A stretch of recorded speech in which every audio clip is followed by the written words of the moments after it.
नमस्कार, मैं हूँ गार्गी चक्रवर्ती और आप सभी का स्वागत है आपके मनपसंद कार्यक्रम संतान सुख से वंचित क्यों में। आजकल लाइफस्टाइल काफ़ी बदल चुकी है।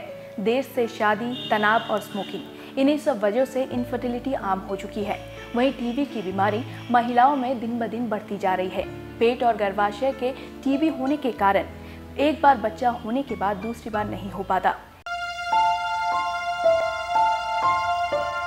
आमतौर पर टीबी का जिक्र आते ही लोगों के दिमाग में कमजोरी, तेज खांसी और बुखार जैसे लक्षण आते हैं और मान लिया जाता है कि मरीज के फेफड़ों में इन्फेक्शन होगा। लेकिन टीबी अब सिर्फ फेफड़ों की बीमारी नहीं रही। टीबी इन्फेक्शन अब एब्डोमेन, किडनी, स्पाइन, ब्रेन या शरीर के किसी भी अंग की हड्डी में होना आम हो गया है। इतना ही नहीं, सिर्फ साफ सफाई ना रखना या स्मोकिंग ही टीबी इन्फेक्शन का कारण नहीं है, बल्कि पौष्टिकता की कमी, लंबे समय तक जंक फूड के इस्तेमाल, मीजल्स के बिगड़ने और HIV पॉजिटिव होने से भी टीबी इन्फेक्शन के मामले सामने आ रहे हैं। बदलते खान पान और लाइफस्टाइल की वजह से टीबी बच्चों और महिलाओं में कॉमन हो गया है। टीबी की वजह से महिलाएं इनफर्टिलिटी का शिकार हो रही हैं।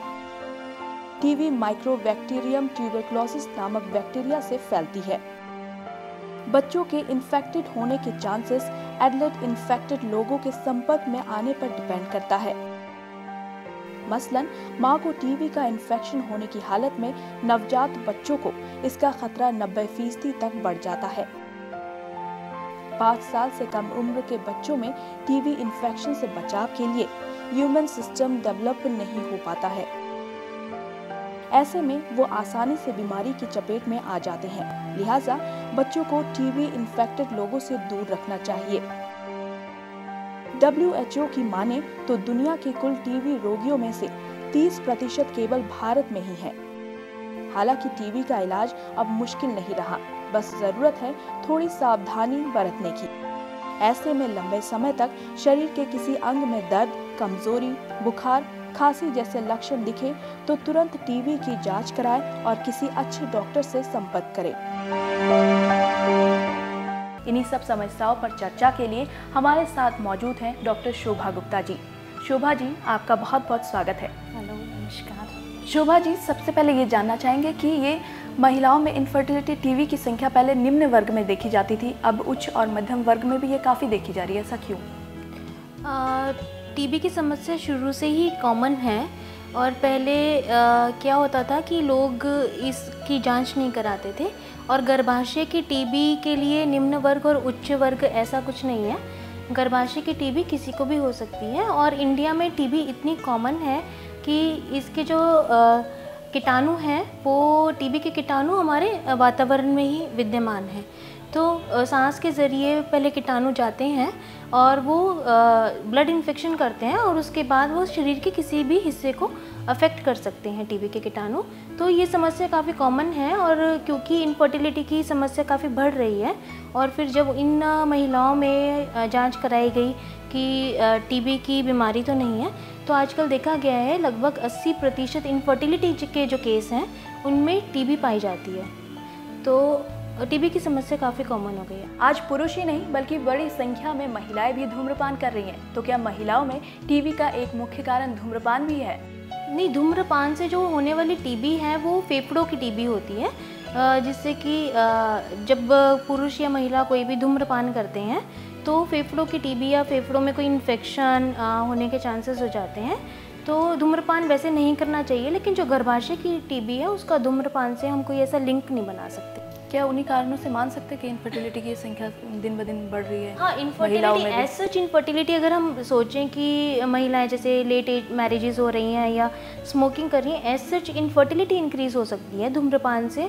और जैसे जब बच्चा गर्भ में आ जाता है उसके बाद बच्चे का वजन कम होना, ये सब प्रॉब्लम हो सकती है। लेकिन हम टीबी की जो समस्या है उसको धूम्रपान से, खासकर कि जेनाइटल ट्यूबरकुलोसिस से, उसको रिलेट नहीं कर सकते हैं।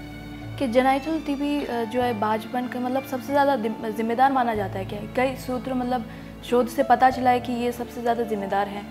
हाँ, ऐसा है कि अगर हम डाटा लेते हैं, स्टैटिस्टिकल डाटा लेते हैं किसी और देश का, जैसे जो कि डेवलप्ड कंट्रीज़ हैं, यूके, फ्रांस, तो वहाँ पे कोई और बीमारियाँ हैं जो कि इनफर्टिलिटी के लिए ज़्यादा जिम्मेदार हैं, जैसे कि हार्मोनल इम्बैलेंस हो गया या पीसीओडी हो गई।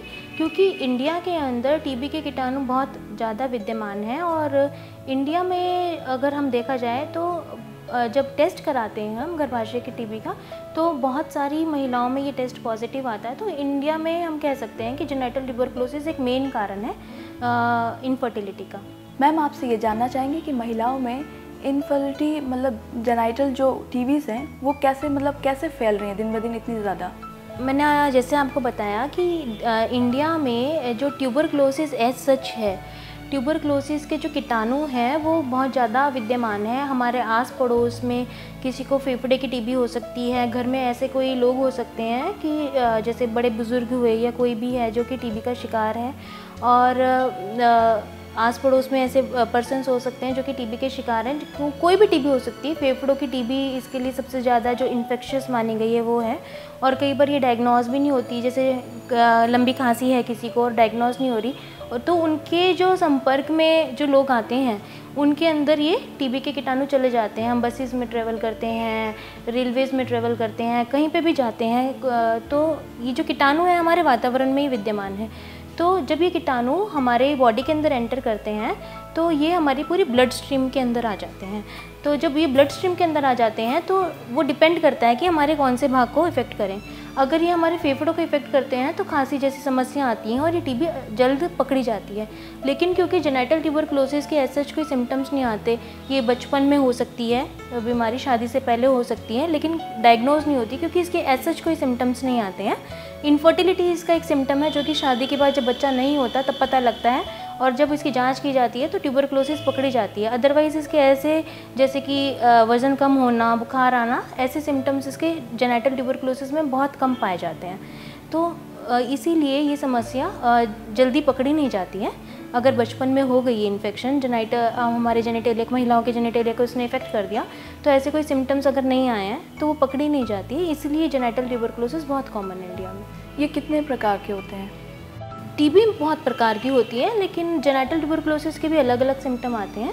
जैसे कि ये गर्भाशय की लाइनिंग को इफेक्ट कर सकती है, एंडोमेट्राइटिस हो सकता है, या फिर जो हमारी नली हैं, फैलोपियन ट्यूब्स हैं, उनको ब्लॉक कर सकती हैं, सल्फिंजाइटिस हो सकता है। डिफरेंट काइंड की इसमें परिस्थितियाँ हो सकती हैं। ट्यूब अलग अलग तरीके से बंद हो सकती है, डिस्टल ब्लॉक हो सकता है, पार्शियल ब्लॉक हो सकता है, और कई बार काफ़ी ज़्यादा फैल जाती है।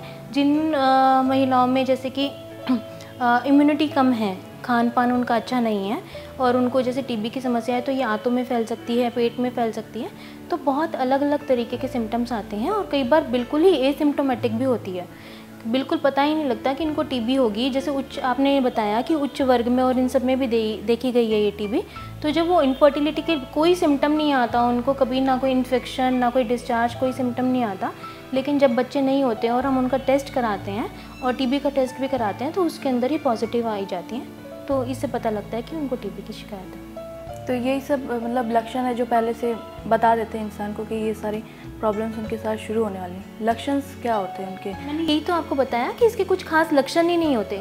जब बच्चा नहीं होता इसके जब हम इनकी जांच करते हैं, खून की जांच करते हैं, कुछ एंटीबॉडीज़ टेस्ट करते हैं, या फिर हम कभी जांच कराते हैं फैलोपियन ट्यूब्स ब्लॉक हैं, और या फिर हम देखते हैं कि गर्भाशय की लाइनिंग सही से नहीं बनी, फिर हम टुकड़े की जांच कराते हैं, या फिर कई बार ब्लड की जांच में भी तब पकड़ी जाती है। ऐसा चीज़ के सिम्टम्स नहीं आते हैं। तो यहाँ रुकते एक छोटे से ब्रेक के लिए। ब्रेक के बाद जल्द हाजिर होंगे।